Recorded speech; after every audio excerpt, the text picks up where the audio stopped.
पिता ब्रह्मा बाबा, सारा जग गुण तेरे गाए। प्रजापिता ब्रह्मा बाबा, सारा जग गुण तेरे गाए। प्रजापिता ब्रह्मा बाबा, सबके मुख पर तेरा नाम शिव की याद दिलाए। प्रजापिता ब्रह्मा बाबा। ओम शांति। आज हम आपको एक ऐसे अद्भुत व्यक्तित्व का परिचय देने जा रहे हैं जिनके नाम से ही यह प्रजापिता ब्रह्मा कुमारी ईश्वरीय विश्वविद्यालय विश्वविख्यात हुआ। आखिर इस विश्वविद्यालय का फाउंडर कौन है? हमारा फाउंडर फादर, जिसको हम प्रजापिता ब्रह्मा के नाम से जानते हैं। 18 जनवरी 1969 को उन्होंने अपने संपूर्णता को प्राप्त किया था। तो वास्तव में ऐसे व्यक्तित्व का जन्म 1870 के दशक में सिंध हैदराबाद में हुआ। उस समय हिंदुस्तान पाकिस्तान एक ही था। ऐसे अद्भुत व्यक्तित्व के धनी बालक का वहां जन्म हुआ। बचपन में ही कुछ समय के बाद उनके माता पिता का देहांत हो गया था। बड़े संघर्ष के बाद उन्होंने एक व्यापार शुरू किया और कुछ वर्षों के बाद ही एक बहुत नामचीन जौहरी के नाम से प्रसिद्ध हुए। जैसे जैसे उनका व्यापार बढ़ता गया, अपने चरम सीमा पर था। उनके बिजनेस हीरे जवाहरात में ब्रिटेन, जयपुर, नेपाल आदि के बहुत बड़े बड़े नामी ग्रामी राजा, अनेक स्थानों के राजाएं उनके ग्राहक बने और उनका विवाह भी एक सुशील कन्या के साथ हुआ। उनके बच्चे भी थे। अच्छा भरा पूरा परिवार और बहुत सुंदर बिजनेस भी चल रहा था। लेकिन अचानक ही सन 1936 में जब वो 60 वर्ष की आयु के थे तो उनके जीवन में कुछ अद्भुत सा परिवर्तन आया। उनको दिव्य साक्षात्कार होने लगे। जहां एक ओर उन्होंने इस दुनिया का महाविनाश का साक्षात्कार किया, तो दूसरी ओर आने वाली सतयुगी नई दुनिया का भी उन्होंने साक्षात्कार किया। साथ ही साथ उन्होंने परमात्मा के दिव्य स्वरूप का भी साक्षात्कार उन्हें हुआ और परमात्मा की दिव्य प्रेरणा से ही उन्होंने सत्संग प्रारंभ किया। उस समय सत्संग में आने वाली माताएं बहनें बहुत ज्यादा संख्या में थी और भाई भी होते थे। तो जो भी सत्संग में आते थे तो उस समय दादा के तन में वो महाज्योति परमात्मा प्रविष्ट होकर के ओम की ध्वनि शुरू होती थी। ओम की ध्वनि सुनते सुनते जो भी सत्संग में बैठे होते थे उनको भी दिव्य साक्षात्कार होने लगते थे। दादा लेखराज किसी को भी दिखाई नहीं देते थे। उनको श्री कृष्ण दिखते थे, श्री नारायण दिखते थे, सतयुगी दुनिया दिखती थी।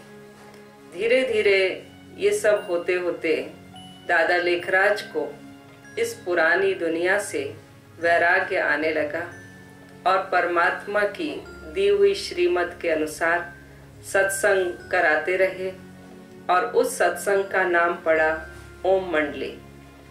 करीब 14 वर्षों तक ये ओम मंडली कराची में सत्संग चलता रहा और सन 1950 में यह ओम मंडली, जो कि एक बृहद रूप ले चुकी थी, इनका स्थानांतरण माउंट आबू की पहाड़ी पर किया गया और सन 1952 में भारत के अनेक देशों में इसमें समर्पित हुई बहनों ने जाकर के परमात्मा का कोने कोने में ज्ञान दिया। धीरे धीरे इस संस्था का रूप बड़ा होता गया और यहाँ इस संस्था का नाम पड़ा प्रजापिता ब्रह्मा कुमारी ईश्वरीय विश्वविद्यालय।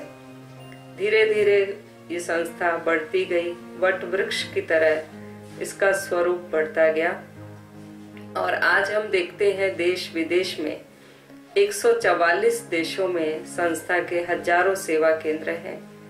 तो इस संस्था के जो फाउंडर फादर, जो परमात्मा ने जिनको अपना रथ बनाया, आधार बनाया और उनको अपना सर्वस्व न्यौछावर करने की प्रेरणा दी, उन्होंने अपना सर्वस्व इस संस्था को समर्पित किया और एक 8 बहनों का ट्रस्ट बनाया था, जिसमें उन्होंने अपनी सारी संपत्ति विल कर दी थी।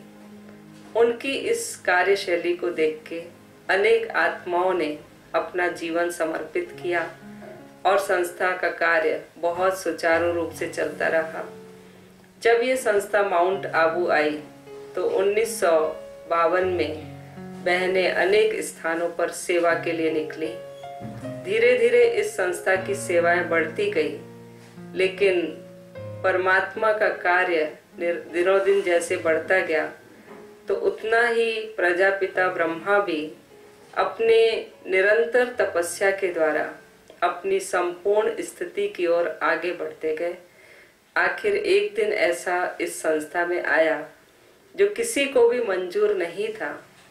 वो था 18 जनवरी 1969 का दिन, जिस दिन दादा लेखराज, जिनको अभी हम प्रजापिता ब्रह्मा के नाम से जान रहे थे, उन्होंने अपनी संपूर्णता को प्राप्त किया और अव्यक्त हुए।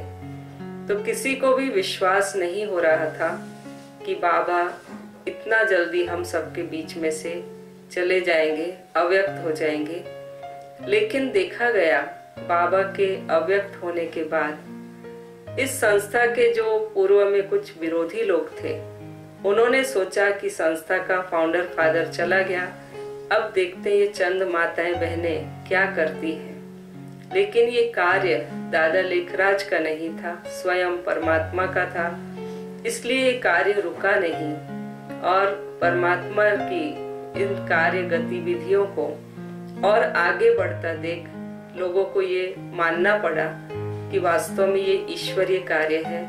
ये बहनें सिर्फ निमित्त है, प्रजापिता ब्रह्मा बाबा भी निमित्त थे, जो आज शरीर रूप से हम सबके बीच में नहीं है, लेकिन अव्यक्त रूप से, सूक्ष्म रूप से आज भी हम सबके बीच में हैं और महसूस कराते हैं कि वो आज भी अपनी सेवाएं कर रहे हैं। जब ब्रह्मा बाबा थे साकार में, तब मुश्किल भारत में इस संस्था के 100 सेवा केंद्र होंगे, लेकिन उनके अव्यक्त होने के बाद ये सेवाएं दिन दूनी रात चौगुनी बढ़ती गई। और ये सेवाओं को देखते हुए हमें ये सोचने को मजबूर होना पड़ता है कि वास्तव में ये किसी इंसान का कार्य नहीं, ये साक्षात परमात्मा का ही कार्य है, जो ब्रह्मा बाबा के द्वारा करवाए। और उनके जाने के बाद दादी प्रकाश मणि, जो इस संस्था की मुख्य प्रशासिका बनी, उनके द्वारा परमात्मा ने निमित्त बन करके देश विदेश में सेवाएं कराई। और दादी प्रकाश मणि के बाद दादी जानकी जी ने कार्यभार संभाला और अभी दादी जानकी जी के बाद वर्तमान में दादी गुलजार जी, जो इस संस्था की मुख्य प्रशासिका है और इस संस्था का मुख्यालय हेडक्वार्टर माउंट आबू राजस्थान में स्थित है। संस्था की अनेक शाखाएं आज ब्रह्मा बाबा के पद चिन्हों पर सभी भाई बहनें चल करके हजारों का जीवन बना रहे हैं, लाखों का जीवन बना रहे हैं। आज सभी के लिए प्रेरणादायी कार्य है और मैं सबसे यही कहना चाहूंगी कि जैसे ब्रह्मा बाबा ने अपने को निमित्त समझ करके कार्य किया, ईश्वरीय कार्य समझ करके कार्य किया, ऐसे हम सभी भी उन पद चिन्हों पर चल करके बाबा का नाम रोशन करेंगे। और आज 18 जनवरी के दिन विशेष बाबा ने जो कार्य किए, उनको याद करते हुए हम बाबा को श्रद्धा सुमन अपने दिल के उद्गार से समर्पित करते हैं। ओम शांति।